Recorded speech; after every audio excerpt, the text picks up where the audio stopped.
Hi, this is Kara. Welcome to Breaking Free Fridays, or welcome back if you've been following this series. It's great to have you here. Today I was inspired to talk about, are you backed up? And the impetus behind this and some of the inspiration is just the importance and value of cleaning out, decluttering, detoxing, cleansing, purifying on our inner work journeys and our paths to a greater empowerment and freedom. It is so important to clear and cleanse and make space for the new, for the rebirths, for the growth, for the transformation.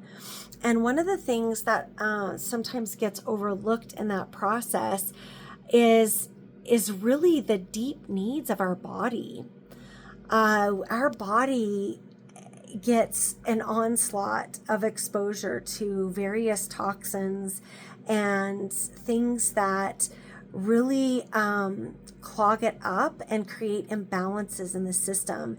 And these can be things environmentally speaking, pollution.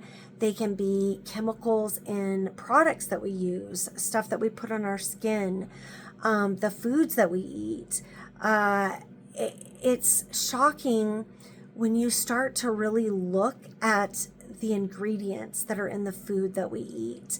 I invite you and challenge you to actually look at that as you go shopping the next time, and really think about and reflect on what it is that you're putting in your body, and what the body actually has to do to try to process some of the things that it's exposed to.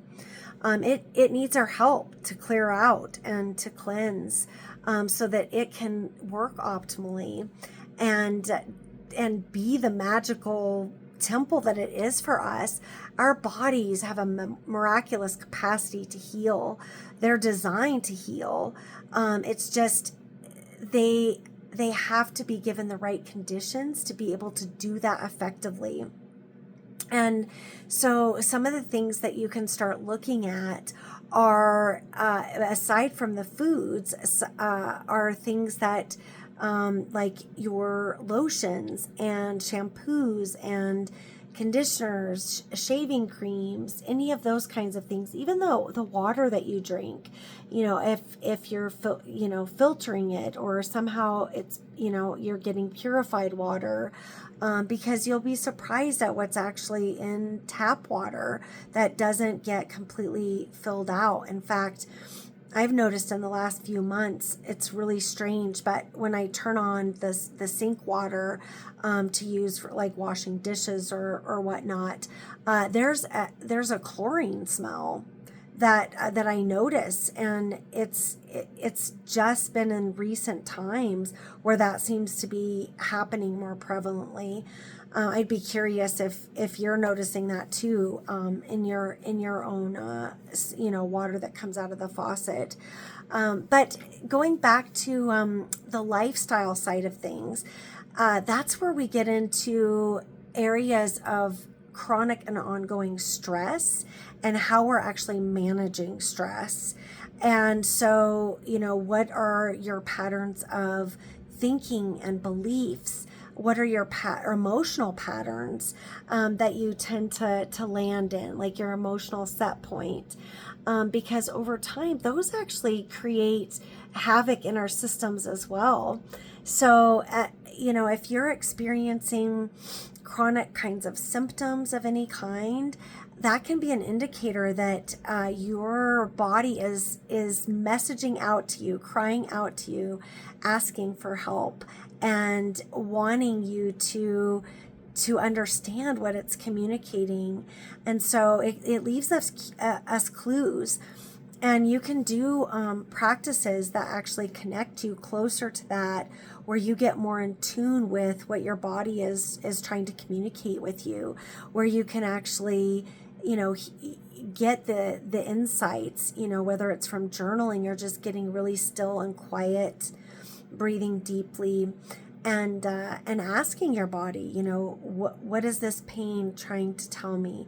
What is this tension signaling? And you'll hear, you know, it may take some time for your body to recognize that, yeah, you are interested in hearing what it has to say, but you'll get messages from it. And, you know, the other big thing is our breath. That is so vital. It is like the foundational thing. And so making sure that you're taking time to really consciously breathe deeply at that diaphragm level, where your ribs are expanding out, your belly is expanding out, and then your exhale, that's going back in. Oftentimes when we just get in the mode of doing and just getting through our day, we just automatically go into the shallow breathing, and that doesn't really bring in the oxygen that our body can optimally thrive on. So the other thing that the deeper breathing helps to do is to really bring us into that calmer, more that parasympathetic state of our nervous system, where we can rest and digest. And so that's so important. One of the things that I would invite you to do when you're looking at the food side of things, there's so much that we're exposed to that may taste really great and that's fast and that's easy and all of that. However, tasting great and being what our body needs to thrive and optimally function and have the maximized amount of energy, and that all translates into the quality of the life that we live. And tasting great does not necessarily translate across all of those pieces. But I will tell you, I have actually spent more than 20 years without gluten. I have celiac disease, so that has been something that I've learned to live without. And I've also found in my own body that my system doesn't tolerate dairy, doesn't do well with soy, and I don't really do well with refined sugar either. So I've cut all of that out, and I'm not a drinker, and so I can share with you that as I've cut those different things out, and those are all known to be pretty inflammatory, and so they really inflame the system when we eat them, and it can be hard for our systems to digest. So sometimes when you look at kinds of changes that you can make with your own nourishment, instead of leaping in and like trying to make massive widespread changes, you can do some baby steps that make it easier to migrate into different healthier choices for food. And some of that is just, replacing things that you may have wanted to eat. Like instead of,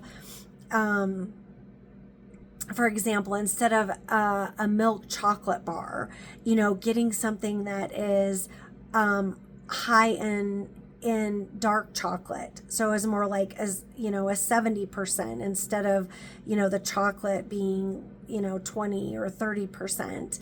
And oftentimes you can find those dark chocolates that have a lot lower sugar, or even a different source of sweetener, or no sugar. But that's an example. Another example would be, instead of eating your predominant starch being, rice or gluten pasta, you could choose a chickpea pasta that is higher in fiber and more nutrient dense, or made out of quinoa, for example.